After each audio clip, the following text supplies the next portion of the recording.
a nossa gravação, que já foi iniciada por alguém.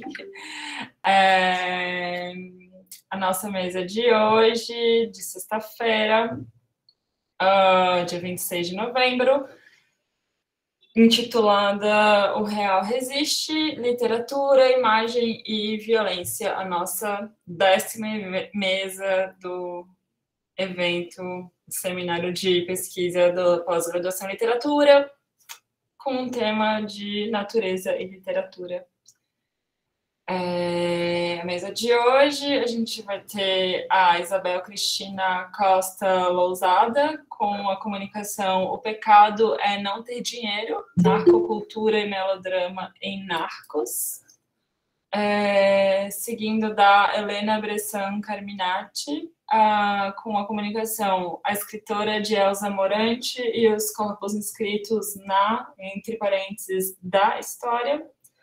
E, por último, a fala do Leonardo Rossi Bianconi, intitulada Literatura e Justiça de Transição, : a Guerra Civil Italiana entre a irreversibilidade e a irrevogabilidade do tempo em Rosso, nella Notte Bianca.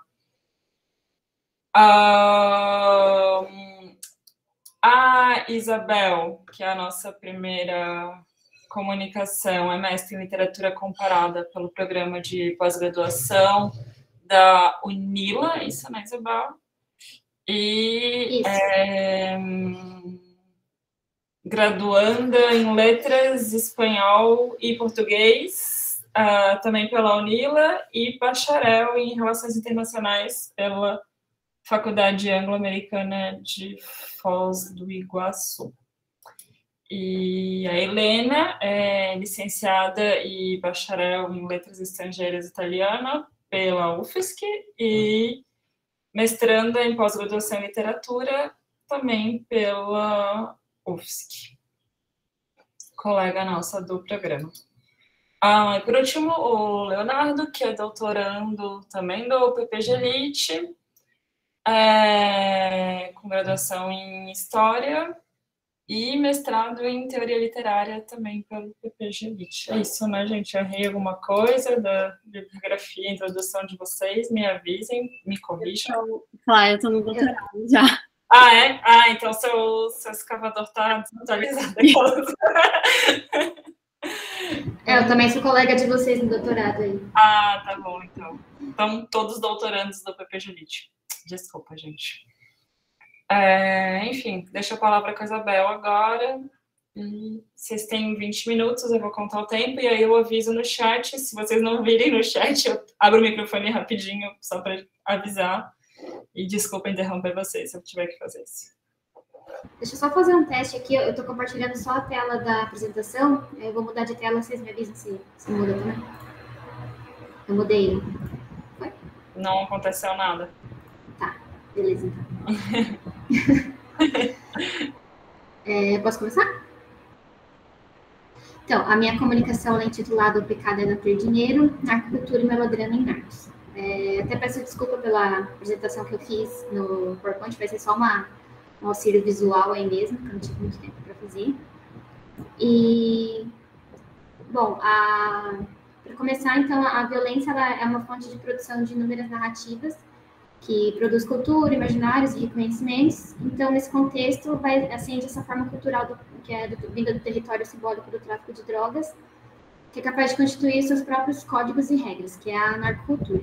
Então, essa forma cultural é concebida como uma das poucas portas de acesso à modernidade e à sociedade de consumo, e o que burla o determinismo social dentro desse espaço violento de desigualdade e exclusão. Então, essa forma cultural ela se torna um estilo de vida que é socialmente, culturalmente reconhecido, no qual o dinheiro vai ter o papel central como um símbolo de sucesso. Então, diante disso, grande parte desse imaginário latino-americano ele se torna repleto de simbolismos relacionados ao narcotráfico, que representam um estilo alternativo de viver no capitalismo e na sociedade de consumo. Então, o narcotráfico ele acaba por invadir os imaginários sociais, em grande parte por intermédio de muitas narrativas midiáticas, né?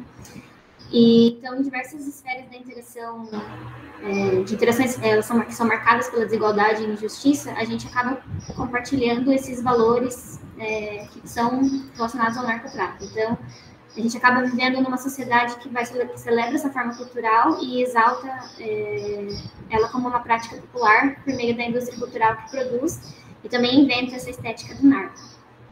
Então, na medida que o narco ele é aceito como estética e ética, a violência que é acarretada por esse contexto ela é fonte para a produção de inúmeros relatos e histórias, e isso também vai se tratar de um paradoxo latino-americano, né? Então, por um lado, a gente combate o narco com armas, e por outro, a gente vai celebrar a estética dele, né?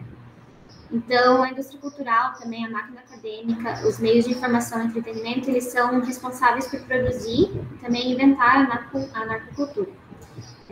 Ou seja, né, vai se tratar de um produto dessa indústria que ela faz negócios, celebrando essa estética narco, o gosto narco, e também uma fascinação morbosa por conhecer como eles vivem, sonham, amam e matam, né? Então, deixa eu passar um slide aqui. Então, a série Narcos, eu peguei as duas primeiras temporadas, que é 2015 e 2016. Ela é produzida pela Netflix, então ela é um exemplo desses bens culturais que acabam se servindo da narcocultura e também das suas representações sociais, ao mesmo tempo em que elas contribuem para retroalimentar ou até mesmo reinventar as suas representações. Então, de certa forma, eu busco considerar na análise que eu vou fazer, o modo que a linguagem do seriado de Narcos, ela faz trocas nesse mundo ficcional da obra, com elementos, aqui eu vou considerar o melodrama. Então, como parte da recriação estética. E acaba jogando também com os horizontes morais do melodrama, só que em uma outra chave de leitura que agora é mediada pela narcocultura, os seus valores e a sua moral também. Então, o Narcos, ele é uma narrativa sobre o fenômeno do tráfico de drogas e da violência na Colômbia dos anos 80 e aí o início dos anos 90 também, quando o Pablo Escobar ele vai emergir como um narcotraficante que domina o mercado internacional da cocaína, especialmente as redes de distribuição para o mercado norte-americano. Então, o enfoque que eu vou tentar fazer é no modo como o Narcos ela vai se servir dessa mentalidade ética e estética da narcocultura, da maneira que ela é discutida pelo Omar Rincon, que é um professor da Universidade dos Andes, em Bogotá, e o melodrama que eu vou considerar ele no sentido mais amplo, como uma matriz cultural, do mesmo modo que o Martim Barbeiro ele expõe nos estudos sobre mediações culturais. Então, eu pretendo abordar como a narcocultura ela entra em contato com a linguagem melodramática e ressignificando e até mesmo subvertendo essa linguagem. Então, eu vou levar em consideração o modo que a linguagem do seriado vai trazer elementos do melodrama como parte da recriação estética, né? E promover o contato entre linguagens da cultura da mídia como mediadores dessa violência, tanto física como social e política do estilo de vida que o personagem principal, Pablo Escobar, ele vai personificar. Então, eu também busco trazer para o debate a própria condição latino-americana, né? Já que a vida dele, além de ser fonte dessas diversas narrativas, também se trata, acho que dá para fazer um paralelo com a história da América Latina, né? Já que ele sintetiza a condição latino-americana, essa passagem violenta da modernidade pelo subcontinente e também suas consequências. Então, o Escobar, ele é colocado como personificação do sonho de sucesso da narcocultura, que pode ser definida como algo estranho demais para acreditar, como sugere a epígrafe da série, né? Então, esses seriam os fatos insólitos que orientam a vida do Pablo Escobar. Então, esses excessos, a violência sem limites que levaram a essa constituição de um mito do subcontinente. Então, a narcocultura, antes mesmo do que ética, ela vai ser uma estética. Né? Então, na estética que ela vai encontrar a autenticidade dela. Ela é conformada por esse gosto pelo excessivo, por uma cultura de ostentação, mas também é uma ética do triunfo rápido e uma forma de pensar e de agir. Então, a narcocultura, ela é uma maneira de pensar e agir que se torna a ética e estética da América Latina. Então, tem a lógica simbólica e ritual da narcocultura, ela reconhece culturalmente a religião, a propriedade e as mães, né, no caso, personificam a família, e, acima de tudo, reconhece o que pode ser o seu maior mandamento, que é o pecado é não ter dinheiro. Então, por isso que esses pecados do narcotráfico, toda a violência, ela acaba sendo justificável e também perdoável quando considerada por esse viés. Então, de acordo com o Rincon, que já que ele analisa a sociedade colombiana, ele diz que ela é composta por uma tríade formada por família, propriedade e religião. E a cultura do tráfico, ela faz uso desse alicerce de tradição, que funciona, então, como uma máquina cultural que vai legitimar discursos, morais e práticas populares. Então, quando faz uso dessa tríade, a narcocultura, ela valida a forma popular de viver na sociedade moderna de consumo, ou seja, ela vai exaltar a cultura popular por meio do sustento dos meios regionais e também tradicionais de sobrevivência, e acontece também a inversão da moral religiosa, que é um traço característico. O narcotráfico, então, ele se torna uma revolução cultural que legitima essa troca de valores, que seria aqui, no caso, a mudança da moral do pecado pela moral do dinheiro. Então, o narcotráfico ele se transforma também em uma maneira de narrar, que ela se fez daí em formato novela, que acaba sendo a principal fonte de melodrama da região. Então, se instituiu narrativas populares que justificam essa entrada no narco. Então, essas novelas são uma celebração dos métodos que eles chamam de paralegal, de luta pela ascensão social e vitória rápida por meio desse dinheiro obtido pelo narcotráfico. Então, as narconovelas, elas se tratam, como coloca o Rincon, seria um neorrealismo melodramático, formato comédia, que traduz como é viver no território do narcotráfico.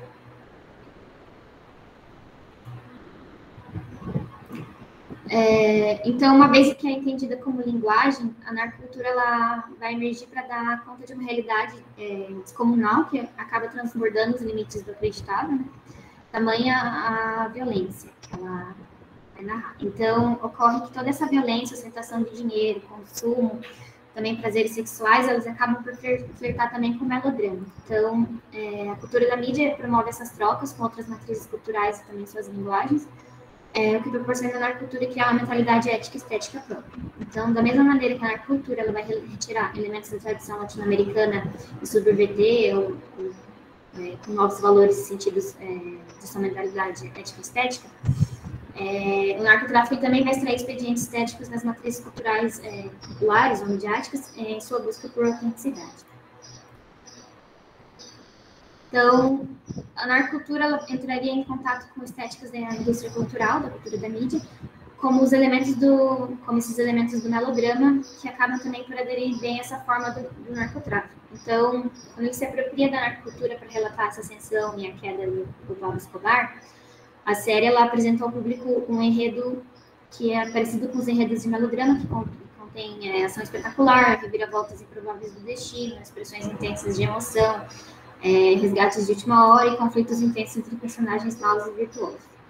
Além de casos de sequestros, affaires, extorsão, assassinatos, e tudo isso com um plano de fundo constituído por famílias, religiosidade, paisagens rurais, o que joga com os horizontes morais do melodrama que são mediados pela narcocultura.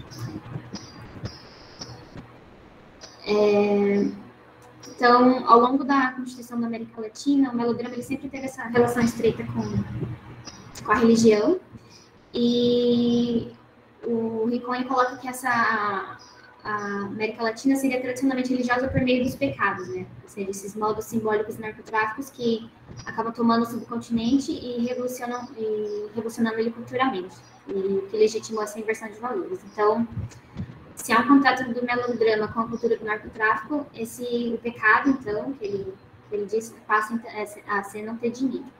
Então, no contexto da cultura do narcotráfico, esse regozijo ele é focado no material. O importante, então, seria viver intensamente, aproveitar o presente e consumir o máximo como modo de participar da sociedade. Então, outra coisa que o melodrama pregou é o fatalismo, que ele não vê no narco uma alternativa de escape de uma vida miserável. O Monsiváis, ele até escreve que não adianta tentar uma fuga até por meio do narcotráfico, que a única coisa que você vai conseguir é morrer mais jovem. Só que esse sofrimento, essa infelicidade, desgosto com a pobreza, eles acabam conduzindo a narcocultura como estilo de vida e visão de mundo compartilhada. Então, vai se tratar de uma adaptação a esse contexto sócio-histórico no qual a gente é sociedade de sobrevivência e exclusão. Além disso, também a grande justificativa dessas narrativas é que não se entra para o mundo do narcotráfico porque se quer, mas sim porque não há nenhuma outra opção. Então, nesse contexto, também tem aqueles personagens que fascinam, que tem até um tipo de literatura que chama de sicaresca, né? Seriam sicários, que são esses assassinos de aluguel. E a justificação também nas narrativas para eles entrarem para o crime seria comprar casa e ajudar as mães. Então, esses jovens, eles vivem intensamente, aproveitando esses prazeres do dinheiro enquanto eles podem, pois, como você vai colocar lá, a única coisa que você consegue do narcotráfico é morrer cedo. Então, eles morrem para garantir um futuro às famílias, e isso daí já entra no melodrama. Então, seria ser como Cristo, né? Ou seja, morrer pelos demais, que é um tema recorrente nos melodramas. Então, esses infortúnios pessoais, eles são encarados de forma determinista, e colaboram com a assimilação da violência urbana como uma cruz que vai ser carregada por, ele coloca, Cristos malhados e assassinados pelos pecados de uma sociedade. Então, essa visão determinista da violência, ela nos revela que não há o que fazer, nem para onde fugir, que é algo tão próprio dessa educação melodramática que é responsável pela formação sentimental e ideológica da América Latina. Então, de acordo com a Camila Segura, em texto sobre cinema colombiano, o contexto histórico do melodrama clássico no fim do século XVIII ele vai se assemelhar ao contexto da violência que se instalou na Colômbia nos anos 70, pois ambos eles compartilham um sentimento generalizado de instabilidade, insegurança e ambiguidade moral. Então, vai ser comum em obras contemporâneas a utilização de códigos do modo melodramático, uma tentativa, então, de dar violência, sentir essa violência colombiana, por meio dessa moral, do maniqueísmo e da polarização moral dos personagens. Então, no contexto violento, esse mal é colocado como uma força real e reduzível e sempre ameaçante. Ela também coloca que, devido ao melodrama ter se tornado aplicável a diferentes suportes midiáticos nos últimos anos, como a novela e também o cinema, ele passa a existir como uma forma cultural transnacional e complexa. Então, por essa razão, alguns críticos vão classificar o melodrama como gênero e outros como modo imaginativo. Também, desde os anos 70, tem se buscado uma maneira de abordar esses imaginários presentes na América Latina, e essa busca ela resultou na imaginação melodramática do Peter Brooks, ou seja, seria essa melhor forma encontrada para narrar as nações latino-americanas, seria usar o melodrama, não só como um gênero, mas também como uma matriz narrativa, algo que não se prenderia a esquematismos. Então, em países como México, Argentina e Brasil, o melodrama ele tem implicações maiores, focando também em questões históricas que são colocadas em relação à vida familiar. Voltando para o Rincon agora, ele coloca que, assim como o melodrama, a narcocultura ela é marcada por um gosto pelo exagero e pelo excesso. Então, vai se tratar de um gosto sempre ostentoso, exagerado e desproporcionado. Que para ele é muito próprio das sociedades que nunca tiveram nada. E esse é um gosto que é classificado como mau gosto pela burguesia colombiana, que na verdade isso vai se tratar da evidência do gosto popular nacional por aqueles que têm dinheiro e também atrevimento moral para tal, que seriam os narcotraficantes. Além disso, também a forma narco ela vai celebrar os costumes populares como forma de sobrevivência. Então, agora para entrar no Narcos mesmo na série, já no primeiro episódio, ele já apresenta um plano onde a câmera percorre uma mesa repleta de dinheiro, drogas, armas, bebidas, enfim. Essa seria uma representação de elementos da narcocultura que é usada para criar um plano de fundo para embasar essa história que vai ser contada. Então, mais adiante também na narrativa, quando estamos fazendo a explicação da operação do Pablo para enviar cocaína para Miami, a voz-over do narrador ele vai apresentando a família do Pablo, então, e a questão da família é sempre importante dentro do melodrama, mas também da narcocultura, então ele apresenta a mãe do Pablo, a Hermilda, que é uma senhora religiosa, a esposa, a Tata, que é retratada como uma esposa cuidadosa, que é preocupada, e também o primo do Pablo, que é o Gustavo.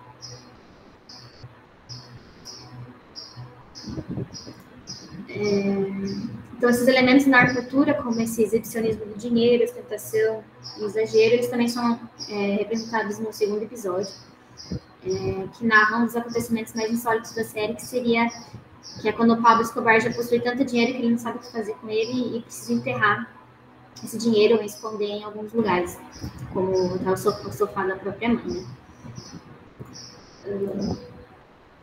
Outro tema recorrente dos melodramas seria o adultério, que também é representado assim como o tema da mulher, no caso a esposa do Pablo, que ela é resignada à família, ao marido, e também aceita essa condição por entender que diz respeito a esse estilo de vida.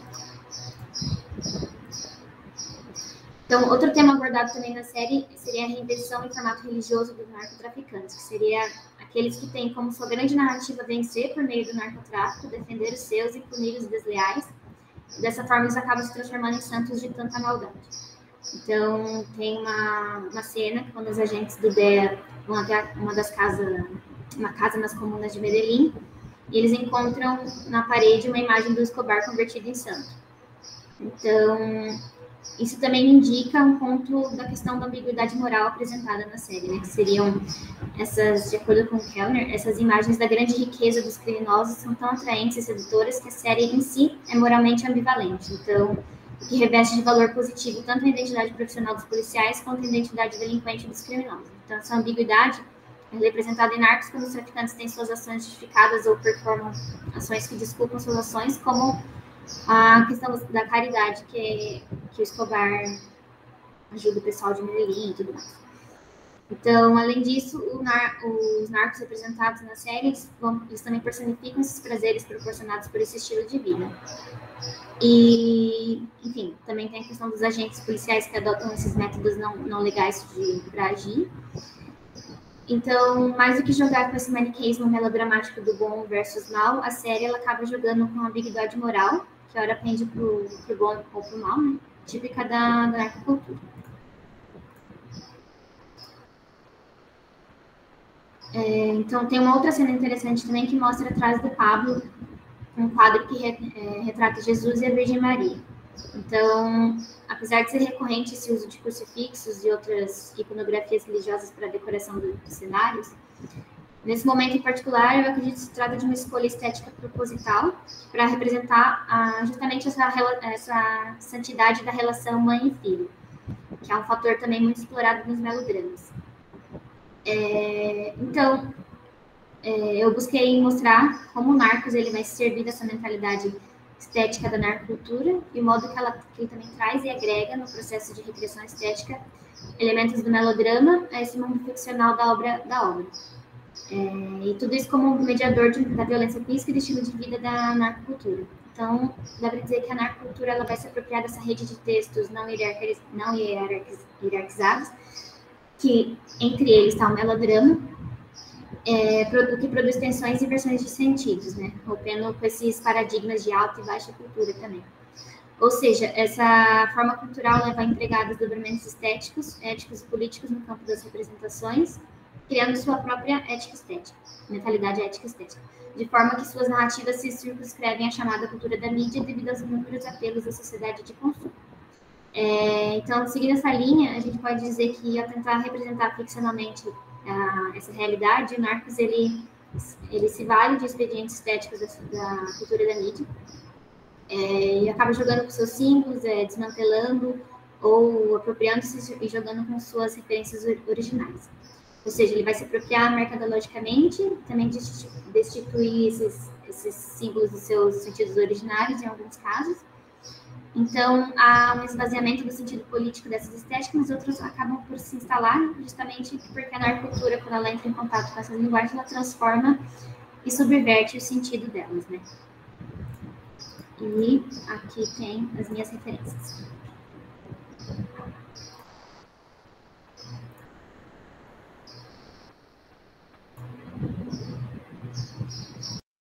E pronto.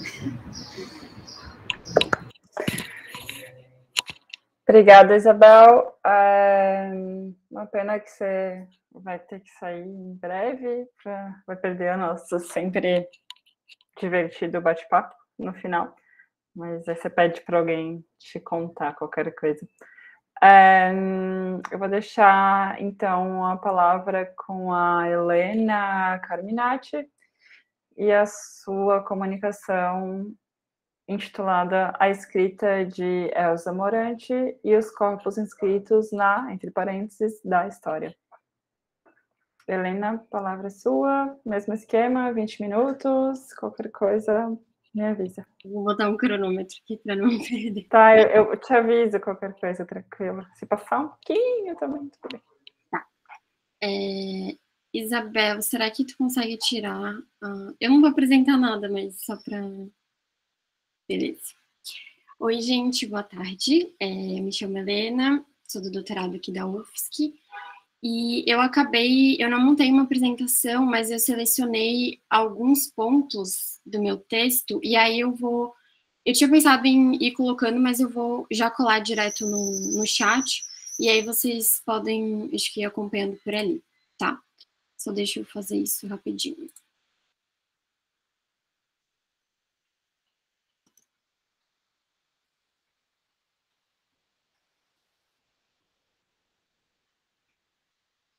Eu vou colando aqui, peraí.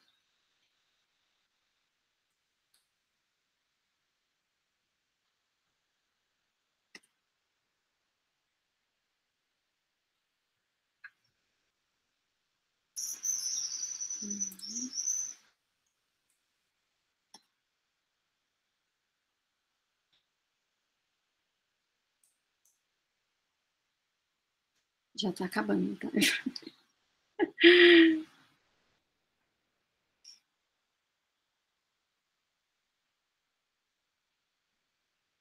Eu deixei ali alguns pontos e algumas citações também que eu acho que podem ajudar a situar a minha fala.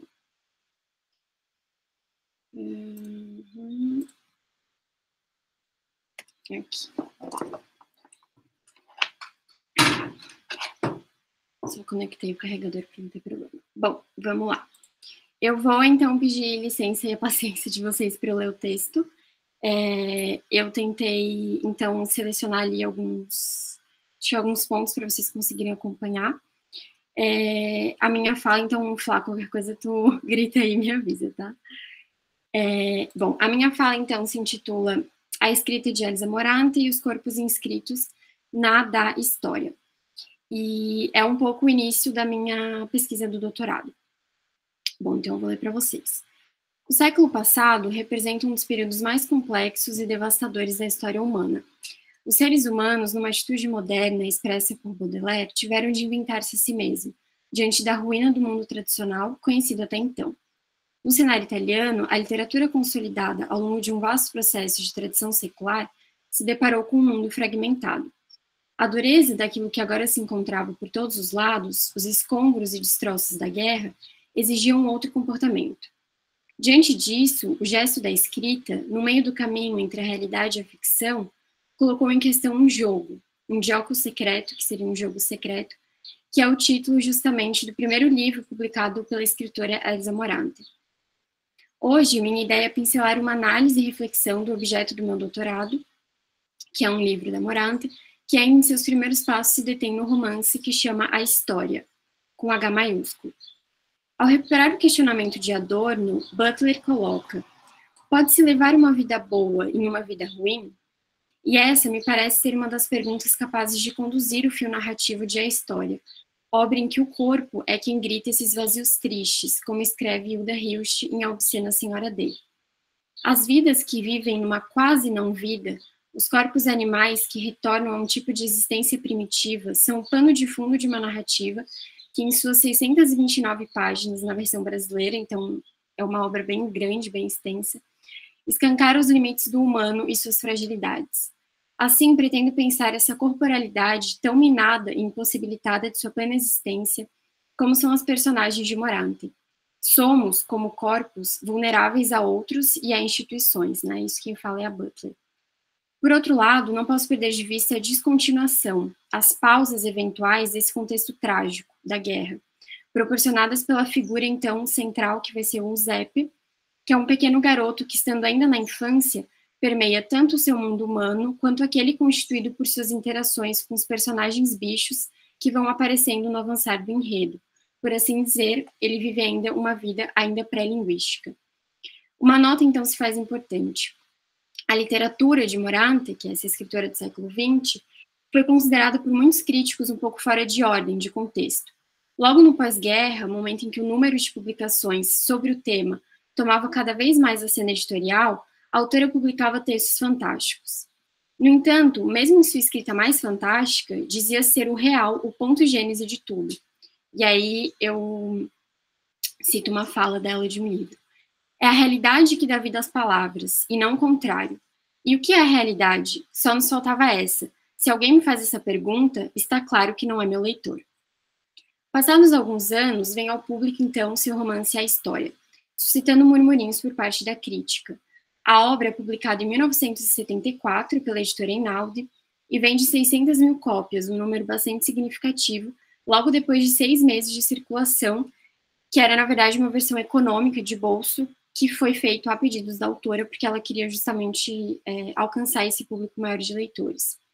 O romance, que antecipa em seu título um jogo de relações que estão dentro e fora da história, essa com H maiúsculo, conta através do olhar de uma narradora em primeira pessoa as histórias de vida da família de Dulce, Ida, e seus filhos Antônio e Giuseppe. Este último, o Zeppe, é fruto de um estupro que ela sofreu. O que, no entanto, nos é dado no transcorrer da leitura é uma complexidade maior. O romance apresenta muitos personagens e todos eles, ainda que não sejam figuras principais, sofrem em maior ou menor intensidade as reverberações da guerra. São personagens variados, do humano ao animal. Humanos e animais, assim, convivem na escrita de Morante, especificamente nesse livro, revelando contágios entre seus modos de vida. E aí eu cito um fragmento de uma outra escritora italiana que chama Natalia Ginzburg, que ela vai falar justamente dessa aproximação de humanos e animais na obra da Morante. Ela fala assim: em A História estão em confronto de igualdade os animais e os homens. Se pensamos nas personagens do romance, pensamos de fato nos homens e nos animais, com igual medida de dor e de amor. Os corpos não são mais vistos por sua complexidade e inteireza, né? A gente está no contexto da guerra. Suas subjetividades. E por isso a hierarquia entre o ser humano e o animal já não pode mais existir. E de fato não existe. Senão com uma diferença meramente biológica. Nesse sentido, o humano se vê desvelado e acaba se aproximando de seu ser primitivo, seu corpo, como acontece com Ida. E aí a citação ali que eu coloquei para vocês. Ela nunca entrara em intimidade com seu próprio corpo, chegando ao ponto de nem olhá-lo, nem mesmo quando se lavava. Seu corpo crescera juntamente com ela, mas como um estranho. Com seus quadris grandes demais e magro em todo o resto, o corpo transformara-se apenas num peso a carregar. E Dulce, Ida, é tão somente um corpo pesado a ser carregado. O peso é uma massa corpórea que não mais constitui um sujeito complexo, dotado de inteligência, sentimentos e impressões. O que resta, o que caminha pelas ruas de Roma, né, e a narrativa se passa em Roma, é um corpo-objeto, um corpo estranho, que por sua dimensão alheia é capaz apenas de sobreviver, sem ser olhado, sem ser experienciado em sua inteireza. A história que atravessa o seu corpo é aquela que faz com que ele não seja apenas subjetivo, mas coletivo. Acontece que essa vida é e não é minha, a Butler vai dizer. A fraqueza corpórea de Ida é transferida também para o seu filho, o Zeppe, que por sua insignificância não possui sequer o peso suficiente para marcar um simples tecido de lençol. Fazendo não outra coisa que sobreviver, o corpo de Ida vive numa espécie de anestesia, imunizada, que a faz viver alheia, desprovida de qualquer sensibilidade. Para sobreviver, era preciso destituir-se de qualquer necessidade, e Ida já não sente mais fraqueza e nem apetite. Diante disso, a pergunta que nos coloca Butler, e ao qual me referia, parece ganhar ainda mais contorno.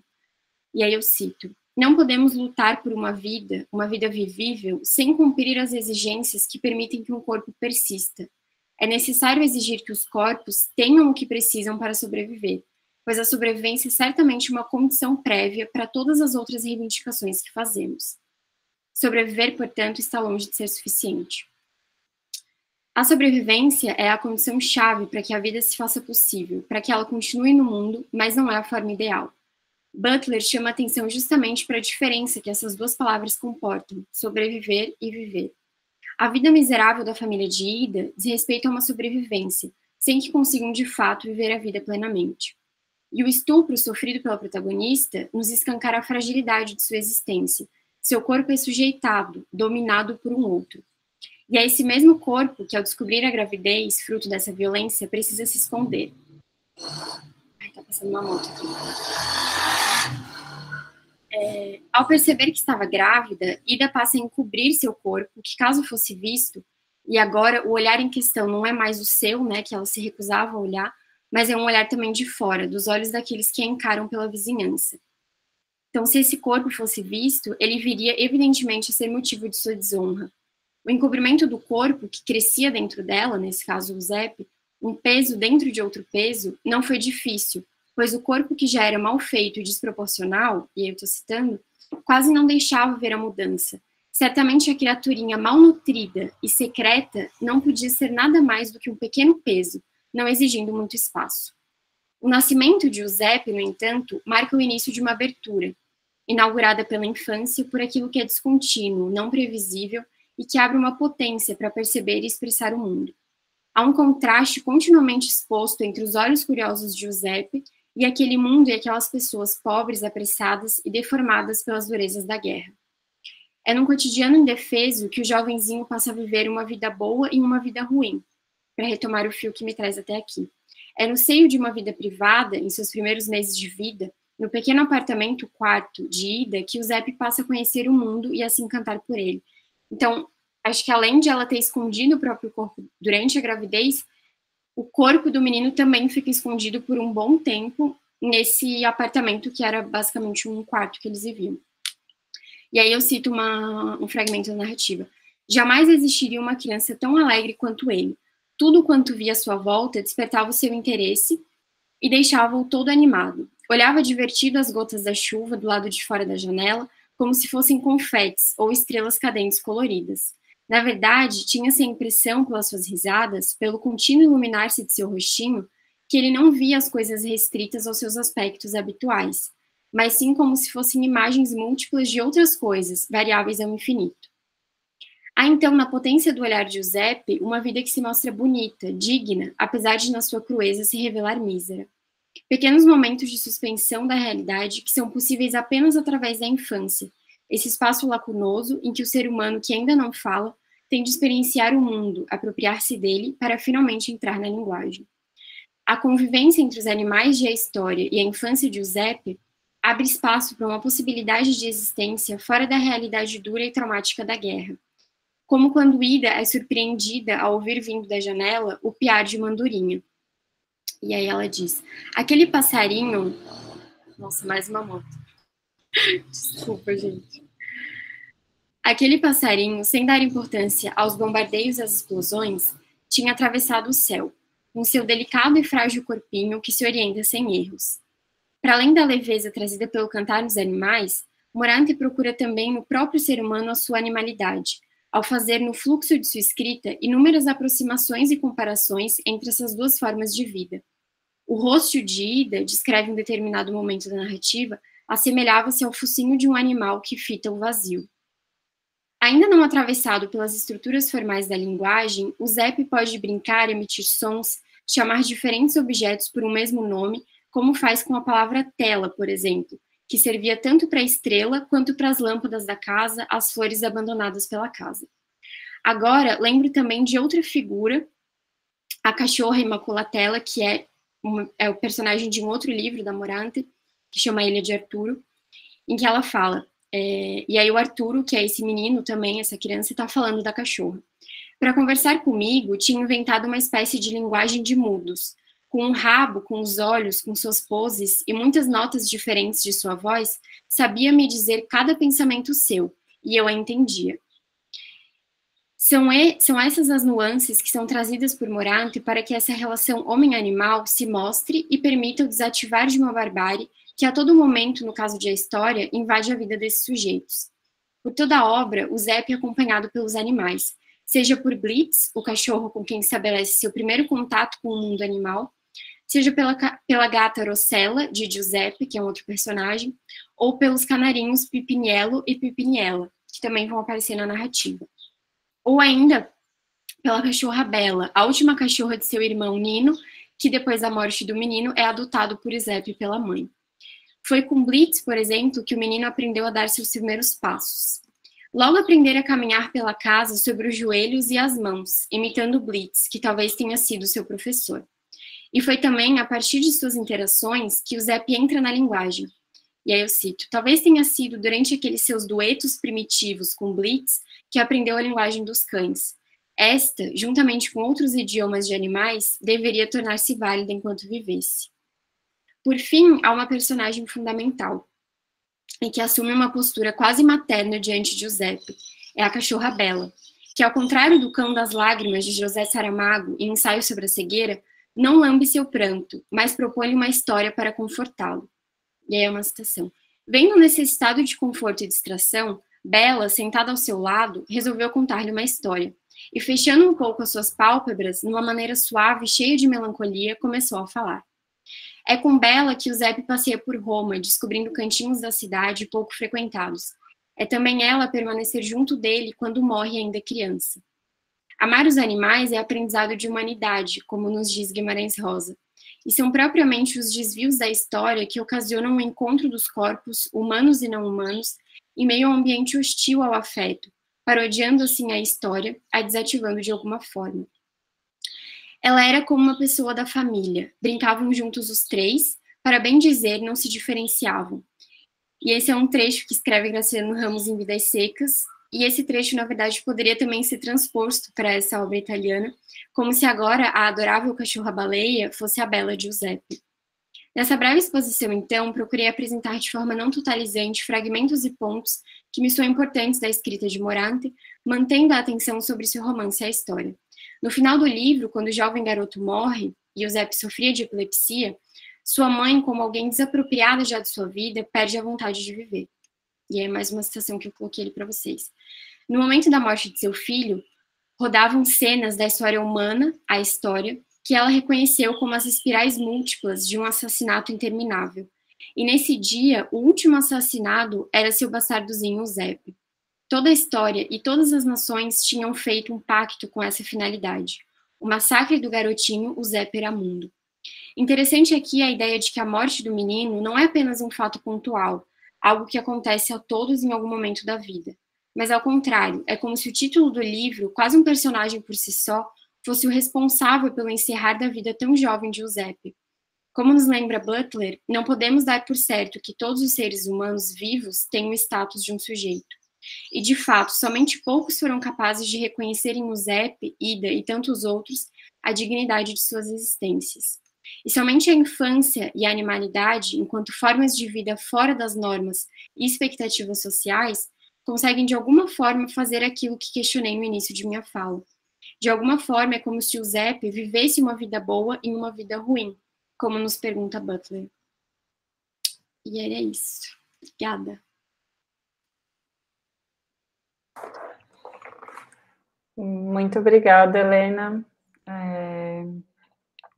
Enfim, agora eu vou passar a fala para o Leonardo Bianconi e a sua comunicação, a literatura e justiça de transição, a Guerra Civil Italiana, entre a irreversibilidade e a irrevogabilidade do tempo em Rosso nella Notte Bianca.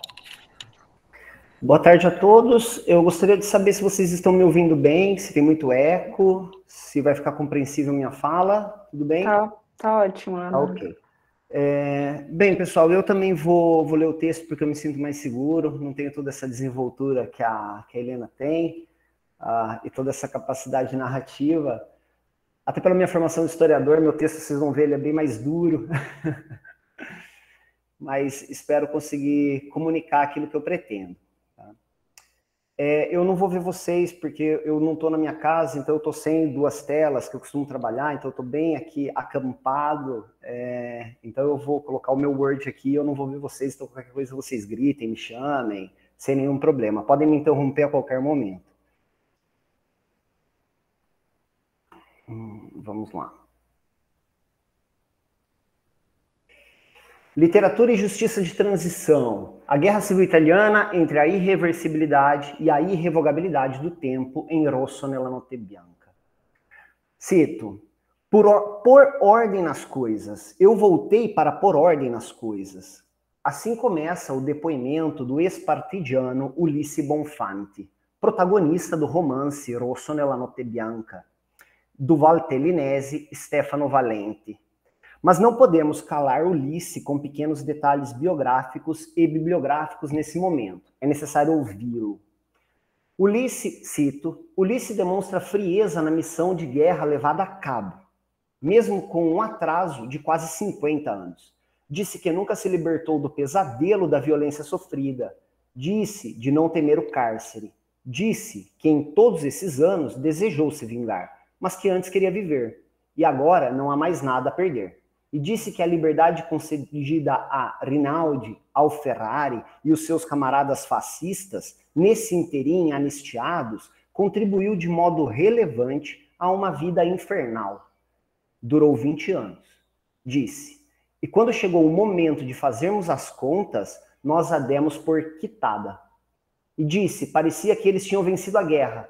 Eu não sou louco. A solidão e raiva que me destruíram, disse. É esta breve passagem do depoimento de Ulisse que dá partida a este projeto de pesquisa, pois aqui Ulisse nos fornece rastros para indagar a Guerra Civil Italiana, seus combatentes e seus reflexos até tempos odiernos, sob a perspectiva da justiça de transição. A proposta inicial para a tese é trabalhar essa temática sob a ótica de 3 elementos: o tempo, o corpo e a palavra. Nesta comunicação, procuro centrar o elemento tempo. Rosso nella Notte Bianca, publicado em 2016 pela editora Feltrinelli, conta a história de Ulisse, esse ex-partidiano que mata a golpes de picareta o ex-fascista Mário Ferrari. O caso não seria alarmante se não tivesse ocorrido quase 50 anos depois do fim da Guerra Civil Italiana, mais precisamente em 1994. O romance é narrado em terceira pessoa. As vozes do narrador, do protagonista, de sua mãe e de sua irmã, se misturam num fluxo contínuo, que representa de modo plausível a confusão mental do protagonista. Ele comete o crime a cavalo de uma crise psicótica. Além do modo de narrar, percebam essa passagem na qual o narrador nos apresenta Ulisse. Cito. A decadência da alma, Ulisse conheceu aos 14 anos. Começou com imagens blasfêmias, demoníacas, que ao tentar afastar, tornavam em mente. E na mente via Jesus, que fornicava, e assim também Maria. E passou meses, anos, nesse modo, confessando crimes que não cometia. Encerro a citação. Pensamentos desse tipo é parte de quadro clínico de transtorno obsessivo-compulsivo. Até essa pesquisa eu não sabia desse detalhe. Após o ato, o crime, Bonfante solta a picareta e pede aos espectadores que chamem a polícia, pois ele tinha acabado de fazer o que tinha que ser feito. O que se segue ao evento é um repasse da história da vida de Ulisse, contada no entrelaçar da voz do narrador e do próprio protagonista, dificultando discernir lembrança, presente, passado, personagens vivas ou mortas. É deste modo que o autor nos apresenta o ex-partidiano perturbado depois daquela guerra fratricida, mas que em nenhum momento titubeia a respeito do crime cometido, como podemos seguir no depoimento acima. Para entendermos o contexto do pós-guerra vivenciado por ex-partidianos como Ulisse, torna-se necessário o conhecimento da anistia que o governo decidiu executar, no intuito de apaziguar as tensões patentes da Guerra Civil. Segundo a pesquisadora Floriana Colau, da Universidade de Siena, cito, a anistia que no pós-guerra parece ter não apenas um grande interesse teórico e político, mas também uma aplicação mais relevante, é sem dúvida o decreto presidencial número 22.6 de 1946, conhecido como Anistia Togliatti. Já eu vou explicar quem foi Togliatti. Esse decreto foi inspirado por um clima político que não queria apenas olvidar os crimes conectados à atividade partidiana, à atividade dos resistentes, né? Aqui partidiano está para resistente, como também os crimes ligados à colaboração com os alemães invasores, se bem com as exceções que veremos adiante. Palmiro Togliatti, ministro da Justiça na época e secretário do Partido Comunista Italiano, escrevendo essa anistia que deu brecha a interpretações jurídicas muito amplas, fez de modo que não fossem julgadas as responsabilidades históricas do movimento fascista, mas apenas os indivíduos. As exceções à anistia eram para os casos mais graves. Cito, cometidos por pessoas que executavam altas funções de direção civil e política ou de comando militar. Termina a citação. Como para os executores de carnificinas, depredações, sevícias muito violentas e onde o movente tenha sido o fim de lucro. Então, assim, ou seja, era muito difícil não anistiar um fascista. As estatísticas demonstram que a intenção de pacificação social da anistia foi quase toda a vantagem dos fascistas. Cito, de 7.061 políticos anistiados pelos artigos 1 e 2 do decreto, 153 eram resistentes. E 4.129 os fascistas. Pelo artigo 3, os anistiados são 2.973, todos fascistas. Termina a citação. A magistratura, sendo composta quase na totalidade por juízes que fizeram carreira dentro do ventênio fascista, e esse é um dos problemas também de justiça de transição. Justiça de transição, logo mais eu explico melhor esse conceito, mas já deu para vocês terem uma ideia.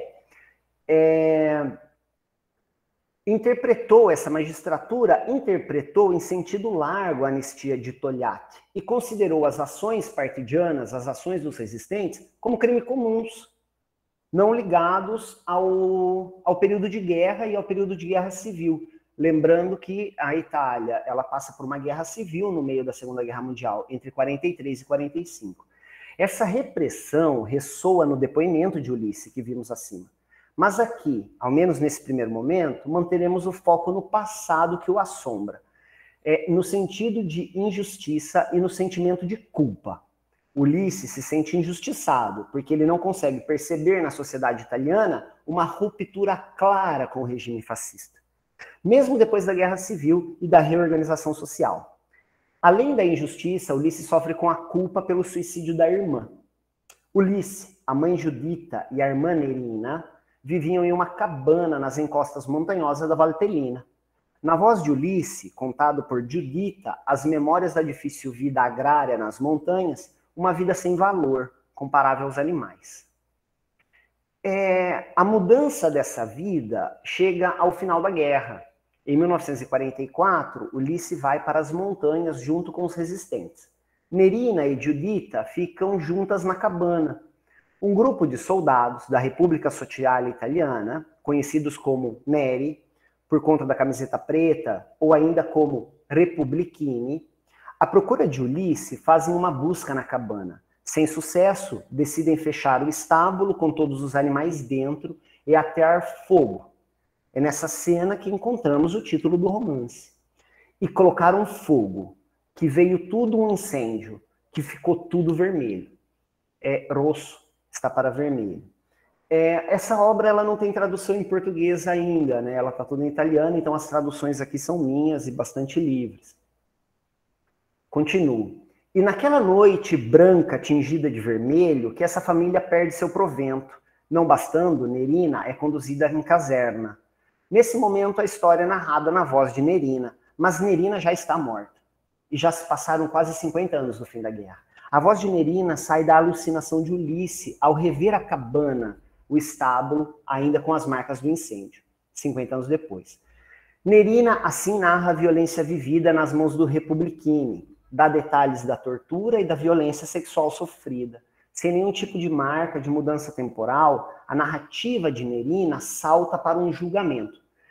A violência, cito as palavras de Nerina, a violência carnal não é crime contra a pessoa, é ofensa moral à mulher. Dizia assim o juiz que 5 acusados de violência não correspondiam ao caso de uma violência desumana, mas no máximo atentado ao pudor. Assim, ofensa à honra à mulher, dizia o juiz.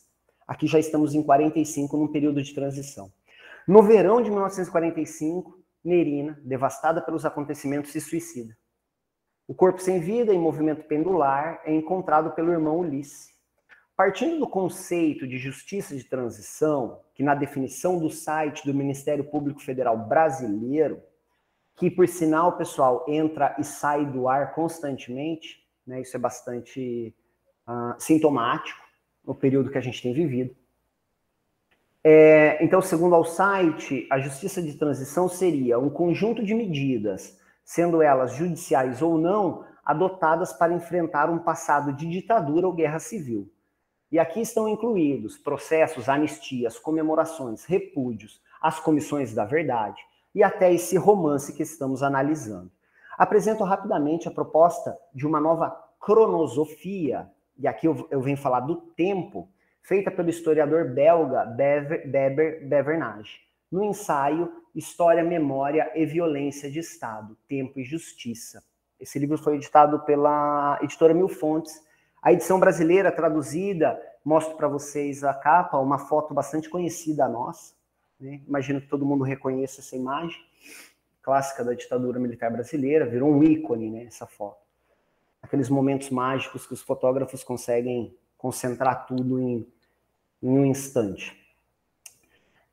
Aqui nesse livro, o historiador analisa a relação direta entre os historiadores e as comissões da verdade. Esse é o trabalho dele nesse livro. Nas comissões da verdade, da Argentina, África do Sul e Serra Leoa, né? Lembrando a Argentina por conta da ditadura militar, a África do Sul por conta do apartheid e Serra Leoa por conta da guerra civil. Nesse ensaio, Bevernage nos apresenta o conceito de irrevogabilidade do tempo, em oposição ao tempo irreversível da história e o tempo reversível da justiça. Tento explicar um pouco melhor o que está acontecendo aqui. Logo no início do livro do Bevernage, já fica evidente a relação com o romance, uma relação feita por mim, claro, sem dúvida nenhuma, de Rosso nella Notte Bianca, pois lidaremos com o protagonista Ulisse, né, vítima de uma violência de Estado, e acompanharemos essa sua relação com o tempo e a justiça, que poderemos observar sob a ótica da tese de Bevernage. No romance, podemos encontrar marcas de tempo que não correspondem a um tempo histórico, que seria esse tempo da irreversibilidade, o tempo que não volta atrás, o tempo que está no passado está distante, e ele não tem mais tanta relação com o presente. E sim ao tempo da vítima. Então, Bevernage traz uma nova leitura de tempo, que seria o tempo da vítima, que passa de um jeito diferente, que é o tempo da justiça e o tempo da história. Trata-se de um tempo, de um passado que insiste no presente, um tempo que não passa. Essa marca Ulisse demonstra, entre outras passagens, quando, depois do crime cometido, diz ter completado uma ação de guerra, mesmo que tenha se passado quase 50 anos depois. O que está em jogo aqui é justamente a concepção de tempo, o tempo da vítima e o tempo da justiça. Também com o tempo que os narradores e protagonistas jogam para colocar em xeque as decisões tomadas em períodos de pacificação. E aqui eu estou relacionando diretamente com o processo de anistia da Guerra Civil Italiana. Não podemos deixar de notar que a publicação desses romances se insere na chamada justiça de transição também. Ou seja, o romance em si atua numa dada concepção de tempo da vítima e da justiça na sociedade.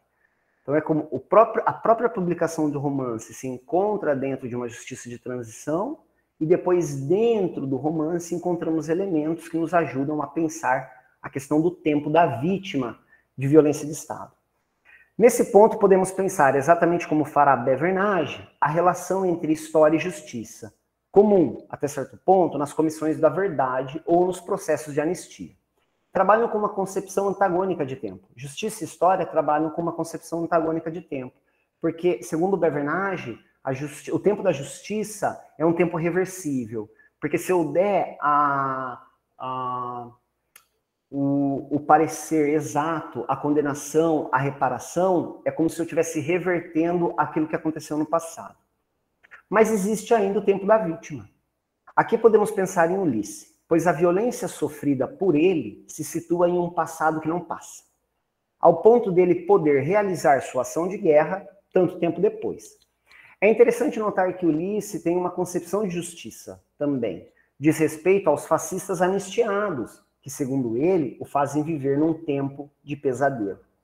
E aí, na fala de Ulisse, ele diz: não morrerá na felicidade das coisas, pensa Ulisse ao vê-lo à terra, ao ver o fascista que ele acabou de matar à terra. Não morrerá perto de uma lareira acesa, mas no outono, o céu plúmbeo, no nada de um mundo que não é, morrerá com os pés frios e revestido de medo. O passado de Ulisses, termina a citação, o passado de Ulisses não passa, ao mesmo tempo em que ele percebe a urgência da vingança, para que não ocorra a impossibilidade de sua ação de guerra no tempo. Aqui também temos duas concepções de morte por parte do protagonista, a morte redentora e a morte punitiva. Na morte redentora, ele justifica o suicídio da irmã, que teve a justiça negada depois de sofrer o abuso por parte do grupo fascista. E a morte punitiva, que podemos ver na citação acima, que eu acabei de fazer. O romance de Valente não se desenvolve numa concepção histórica de tempo. O passado não está situado numa linha temporal onde o passado não toca no presente. Estamos sempre em constante diálogo com a mente perturbada de Ulisses, que dialoga constantemente com a mãe e a irmã já mortas, causando uma fusão temporal. Provavelmente aqui estamos diante do tempo da vítima, como diz Bevernage, segundo a concepção do historiador. O passado irrevogável é esse o conceito que nos interessa, pois na literatura que chamaremos de literatura de transição, usando o termo de empréstimo de justiça de transição, estamos sempre diante de infinitas possibilidades de atuação no passado no presente, permitindo Rosso nella notte bianca, que abre com assassinato em praça pública.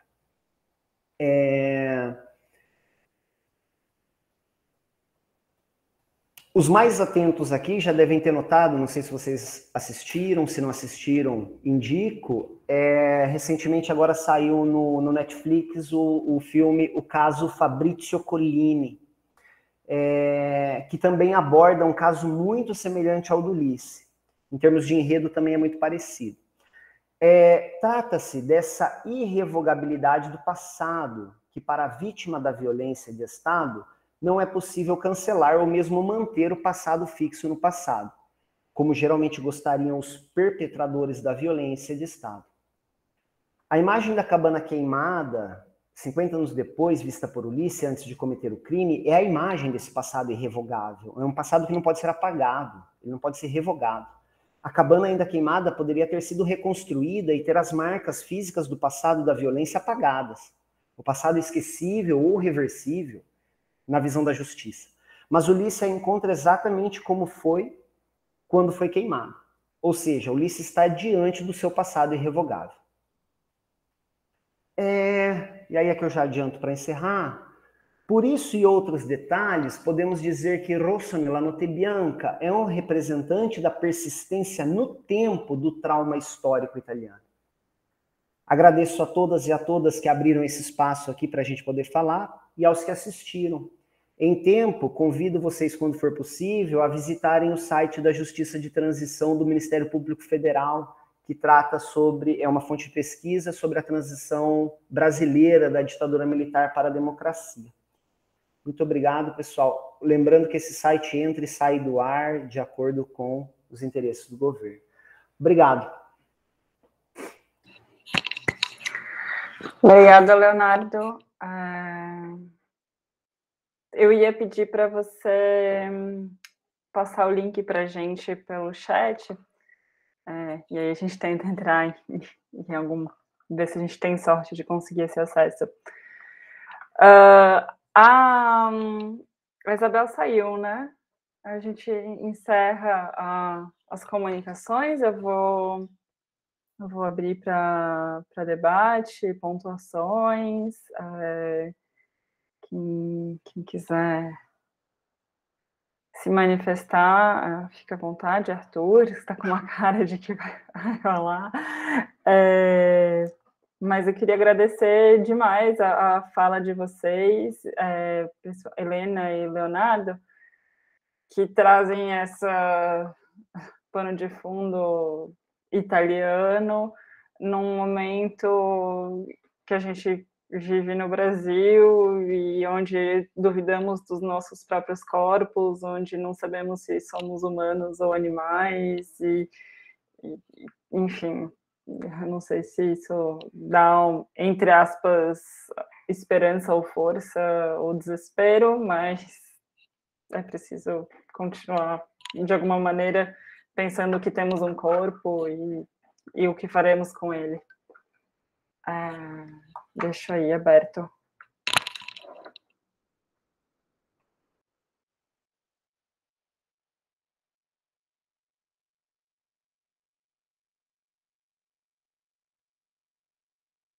Helena, já que ninguém pensando, me chamou muita atenção algumas coisas que você falou aqui pra gente,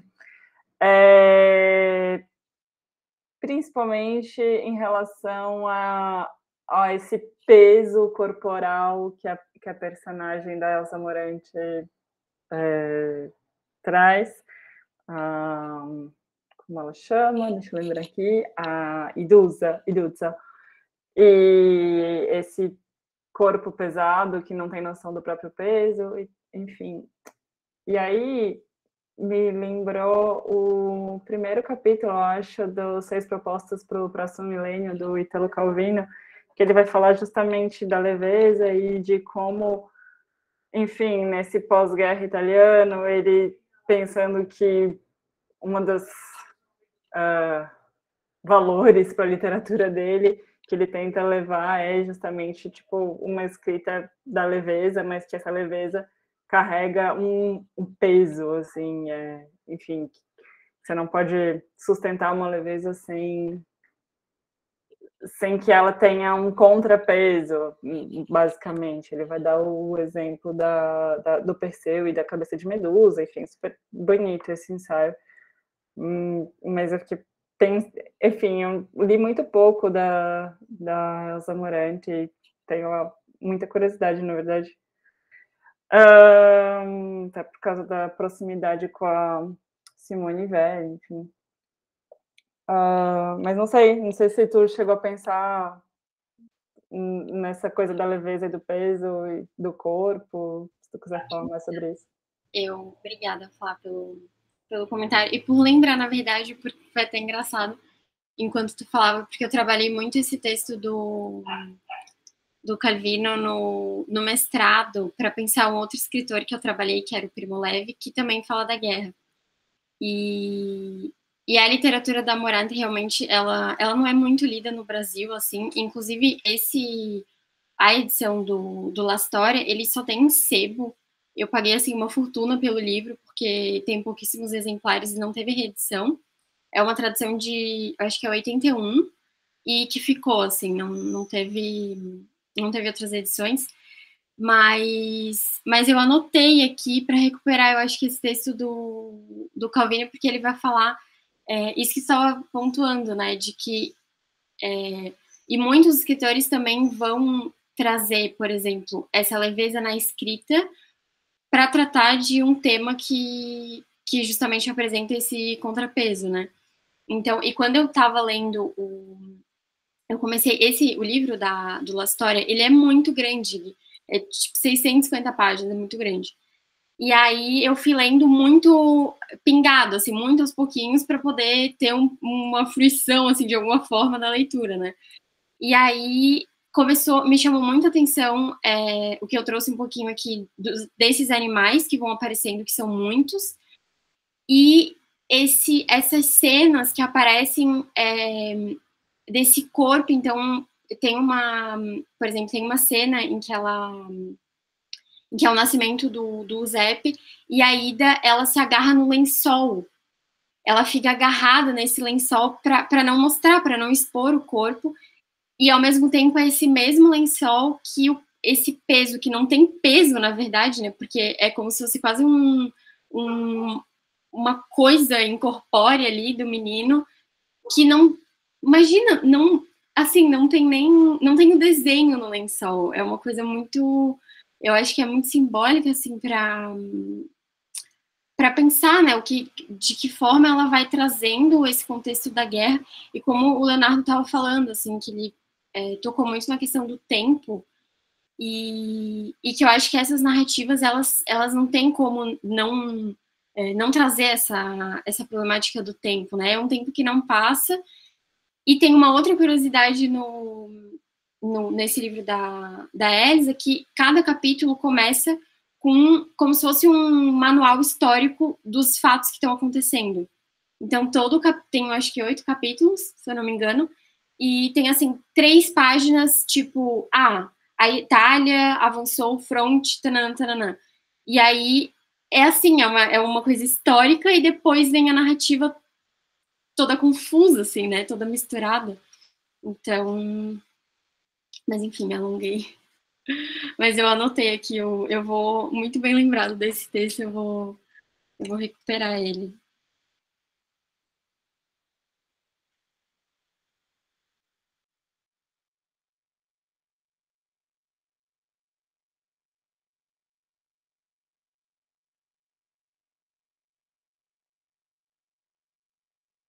Seu microfone está desligado, Leonardo. Não sei se você estava tentando falar alguma coisa.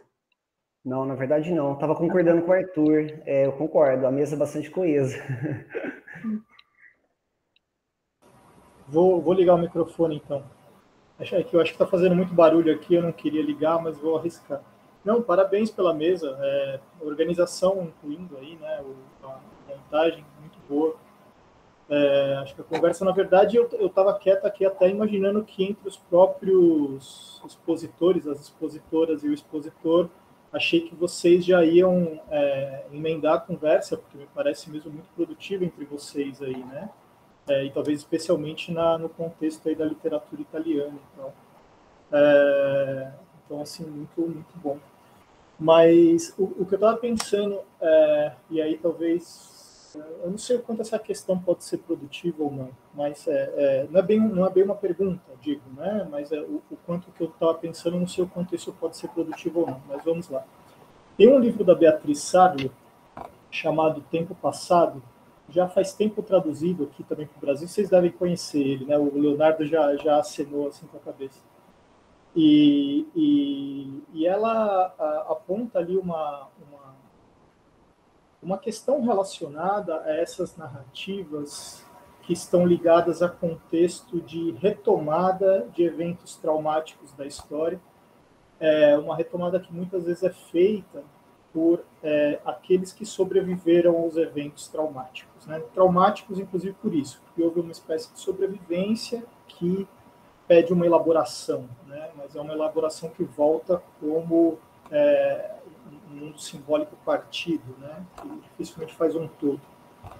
E ela aponta esse problema relacionado à literatura na Argentina, né, no final da ditadura, também o contexto de transição no final da ditadura, da última ditadura argentina, em que principalmente as gerações descendentes de desaparecidos ou de assassinados pela ditadura, ou seja, filhos, netos, estão tentando dar conta da própria vida familiar, da história familiar, né?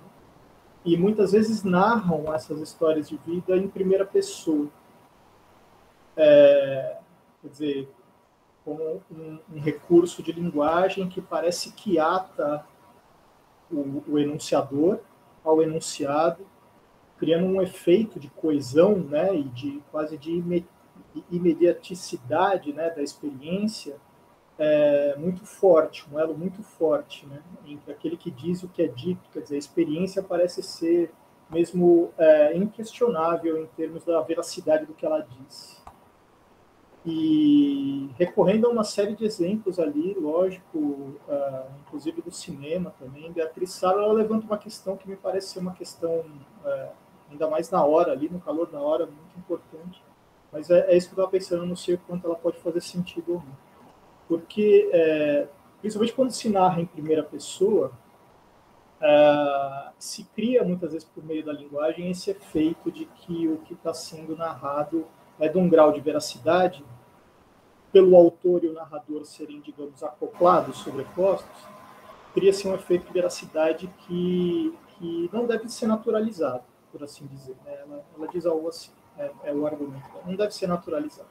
Quer dizer, ela levanta a questão de que também ali está um efeito discursivo, é uma construção simbólica, etc. e tal. E ela mostra alguns contra-exemplos que relativizam essa marca do fato, né? E mostram que também a história participa de uma construção que está ali com a ficção, né? Na verdade, são dois regimes narrativos, dois regimes discursivos, que na modernidade cada vez mais se valem dos mesmos recursos para elaborar a sua visão dos fatos. Então não se trata também de dizer que não há fatos, mas de que há muitas formas de abordar, formas, aliás, que não se encerram, né? Quer dizer, não tem fim, as maneiras de voltar ao assunto. E é isso que eu fiquei pensando, assim, quer dizer, porque me parece que principalmente no caso da Helena, no caso do Leonardo, mas eu acho que também isso vale para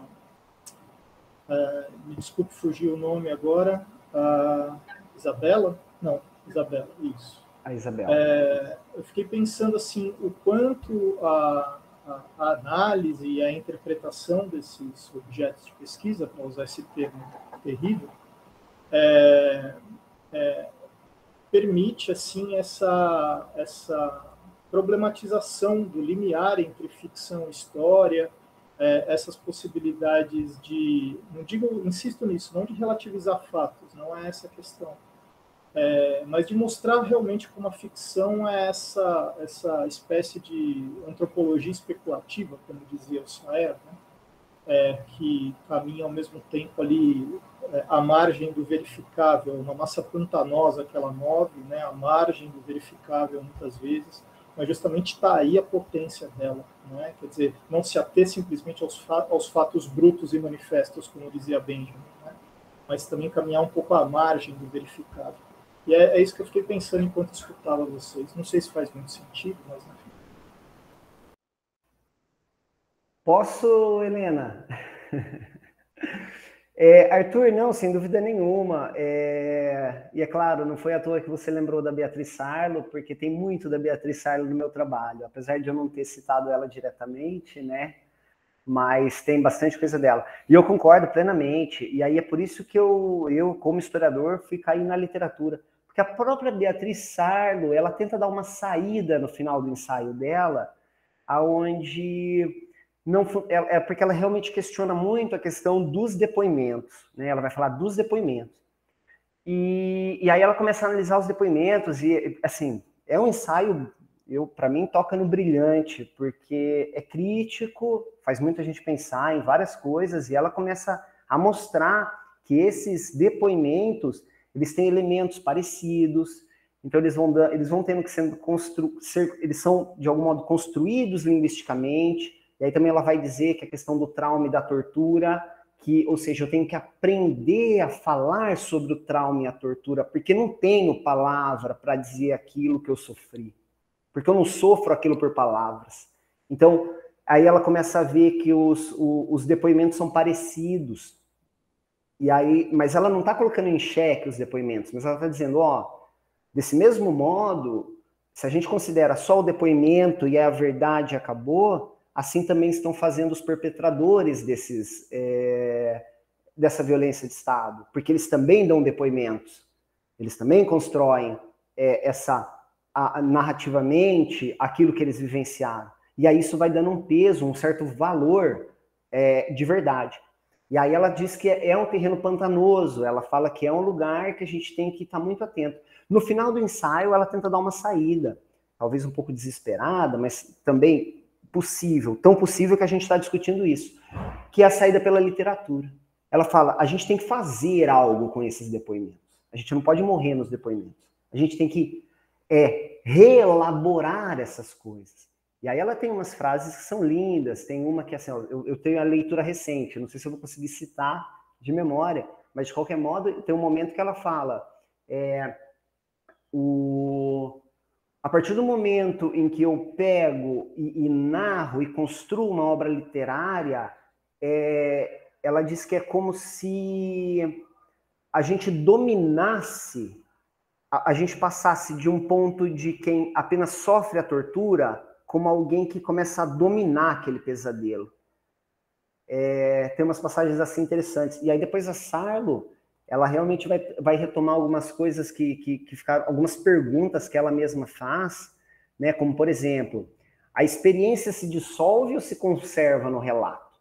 É possível relembrar uma experiência ou o que se relembra é apenas uma lembrança previamente posta em discurso e assim só há uma sucessão de relatos sem possibilidade de recuperar nada? E aí, realmente, tanto a literatura da Elsa Morante quanto a do Stefano Valente, e aqui eu quero comentar uma outra coisa, que também essa distância temporal entre a publicação da Elsa Morante, se eu não me engano, estamos nos anos 60, Helena, se eu não erro... 74. 74. Estamos nos 74. Stefano Valente publica esse livro que incomoda mais uma vez a Itália em relação a esse passado assombroso em 2016, vencendo o prêmio e continua chacoalhando. E aí é interessante que o próprio Stefano Valente, em algumas entrevistas, vai dizer: já não podemos mais dizer que temos partidianos vivos, já não podemos mais dizer que temos fascistas vivos que presenciaram e vivenciaram a guerra. Mas isso ainda mexe com o país, isso ainda cutuca, isso ainda é em pauta no discurso político, no discurso histórico, no discurso literário. Eu paro por aqui, senão eu me sinto muito à vontade aqui com vocês. Eu só queria, eu não sei se a gente tem que falar, já tem que terminar, ou pode... Tá, só... Não, porque foi bom até, e acho que escutar vocês, porque eu tinha... Esse livro estava anotado, mas eu não li ele ainda, da Beatriz, e isso dos depoimentos, enfim, que escutando vocês falando, como a Morante, de fato, ela não viveu a guerra de perto, assim, ela acabou se exilando, então ela não viveu o fronte, não foi, enfim, né, a luta partidiana, enfim, e então a narrativa dela, e aí quando tem ali aquela explosão literária logo do pós-guerra, e ela ela tem contos, por exemplo, de animais, etc. E aí ela escreve o La Storia muito tempo depois, ali em 70, 67, ela começa a escrever. E a crítica não entende, inclusive, enfim, críticos que eram colegas e amigos dela de convivência, criticaram o livro também, mas por que retomar isso agora? Parece que está um pouco, assim, dissonante com esse tempo que, já passou, sabe? E aí ela tá meio que retomando aquilo. E me parece, assim, um pouco que eu quero, acho que pensar mais sobre isso, mas esses inícios de capítulo que eu tava falando, em que tem esses manuais de história, ela brinca justamente sobre isso, assim, sobre esses fatos, essa realidade, mas ao mesmo tempo que a gente vai trabalhar essa realidade, então ela já não é mais tão, né, ela já não é mais aquela coisa cristalizada, assim. E eu sempre lembro do meu escritor maravilhoso que eu trabalhei no mestrado, né, que eu acho que sempre fica pra gente, em que ele falava, por exemplo, no prefácio do livro dele, que é o Eis um Homem, ele fala, assim, que eu não preciso dizer para vocês que o que eu vou narrar aqui é verdade, né? Então ele também incita um pouco o leitor a pensar sobre isso, e o próprio, acho que eu trouxe uma citação aqui sobre que a Morante fala sobre esse real, né? Que os leitores vão, mas tu não tá escrevendo sobre esse real, tu tá pegando ficção científica, fantasia, e ela fala, não, mas tudo que eu escrevo parte do real. Então, acho que é também pensar o que é esse real e de que forma ele está sendo colocado, né? Que eu acho que, enfim, a literatura, ela tá aí para isso, né? Pra gente trabalhar esse real de alguma forma, e de muitas formas possíveis, assim. Então, mas pronto, acho que era isso.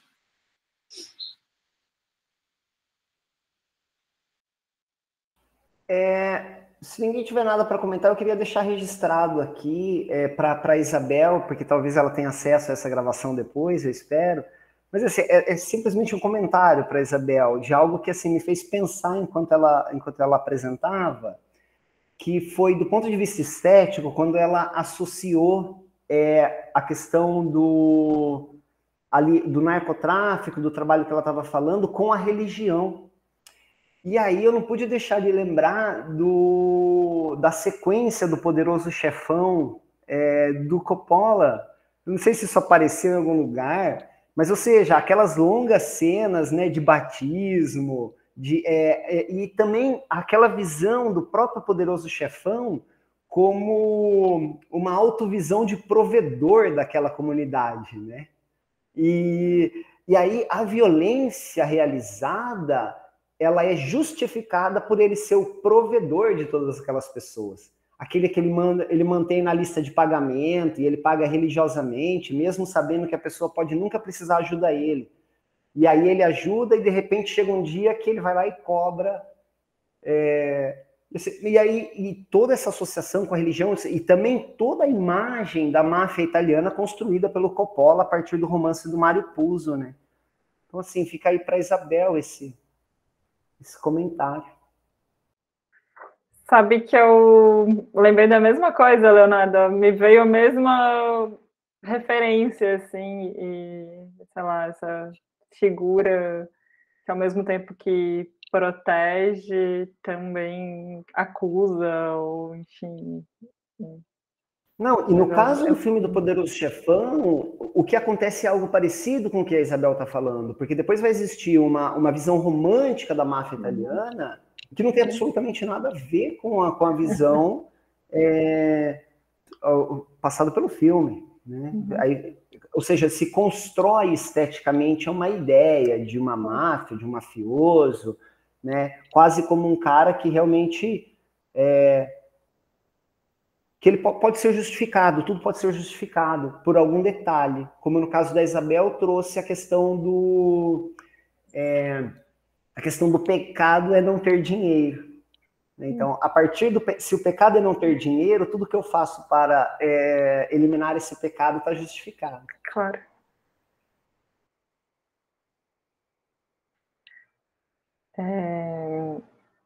Não sei se alguém tem mais alguma coisa para falar. Eu só, para encerrar, assim, eu fiquei pensando também, outra coisa, durante as falas de vocês, tanto do Leonardo quanto da Helena, principalmente, um documentário Nostalgia da Luz, do Patrício Guzmán, não sei se vocês conhecem, que é de um chileno, o Arthur também vive falando desse documentário, que vai tratar justamente, chamando Nostalgia da Luz. Eu acho que, inclusive, tem no Netflix, já tem alguma coisa assim. Eu vou colar para você escrever qualquer coisa aqui depois, mas que ele vai, enfim, tá pensando a partir da ditadura chilena, como que esses corpos desaparecidos e essas memórias continuam a ressoar. E aí ele vai fazer uma coisa aqui belíssima, que é associar o trabalho dos astrônomos do deserto do Atacama e das estrelas com esses restos de corpos desaparecidos. Enfim, só para fazer um contraponto latino-americano com isso que é um problema, enfim, não só italiano, não só brasileiro, não só chileno, enfim, me parece que essa memória barra testemunho, enfim. Só para ir de encontro com isso que você está falando, Flávia, de trazer para um contexto latino-americano, né? A minha tese, na verdade, eu trabalho essa temática em diálogo com outros dois romances, que são A Resistência, do Fuchs, e com o K, do Bernardo Kucinski. Então, eu trago, né, no trabalho mais amplo de pesquisa, esses diálogos, que foi um ponto que eu consegui encontrar com a literatura latino-americana do final das ditaduras militares, com o final da Guerra Civil Italiana lá em 45. Porque esse tempo da justiça de transição, ele não tem uma data de prescrição, ele não tem uma data final, ele é contínuo, é um trabalho contínuo, ele nunca para.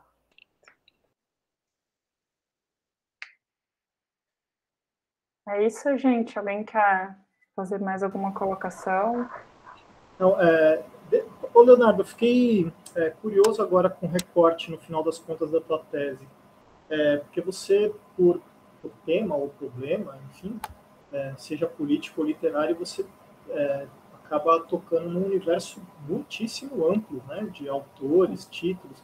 como é que você está pensando o recorte disso, assim, em termos assim de, sei lá, justificativa da hipótese da tese? Por que esses autores? Como é que você justifica a constelação deles? Não, nunca é uma pergunta fácil de responder, né, Heitor? Mas de qualquer modo é o seguinte, claro, eu também ainda estou numa fase muito de ampliação ainda de pesquisa, né? Eu ainda estou naquela fase da muita leitura, trazendo muita coisa, mas começando a pensar nessa linha, porque a minha tese ela parte da ideia do perdão na literatura. Mas quando eu parti para estudar a ideia do perdão na literatura, aí se abriu esse planeta gigantesco que eu estou diante, né, agora.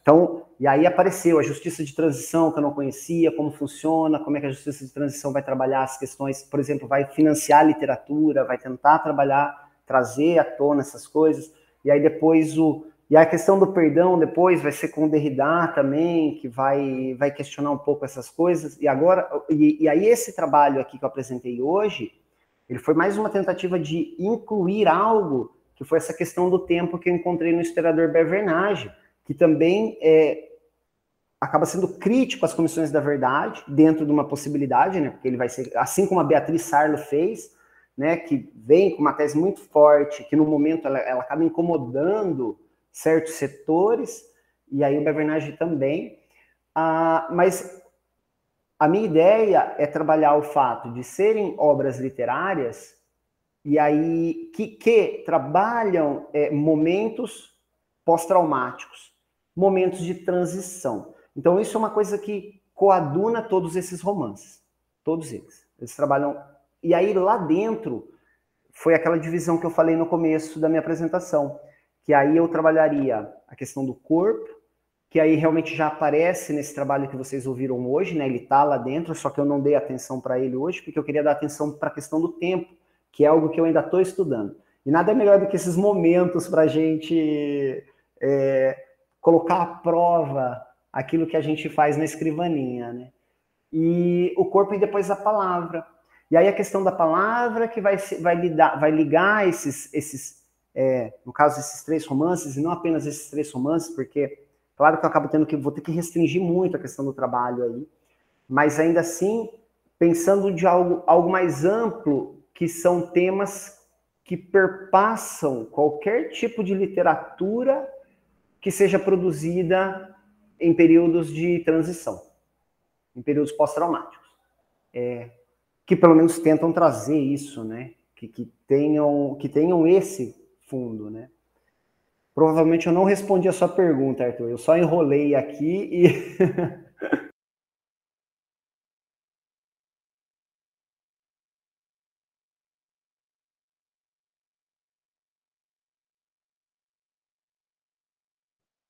Helena, Leonardo, querem colocar mais alguma coisa? Arthur? Encerramos a mesa, então. Gente, muito obrigada. Foi muito prazeroso escutá-los. Enfim, agradeço demais a presença, as colaborações. Obrigado, Flávia, pela intermediação. Obrigado, Helena, pela companhia. Obrigado, Arthur, pelas questões. Eu acho que a organização do seminário está muito boa, assim, eu acho. Nossa, eu participei de um outro evento na segunda-feira e, enfim, aconteceram algumas coisas e é tão desmotivante quando o evento, assim, ele não abraça as pessoas que estão ali se dispondo, participando, se preparando para aquilo.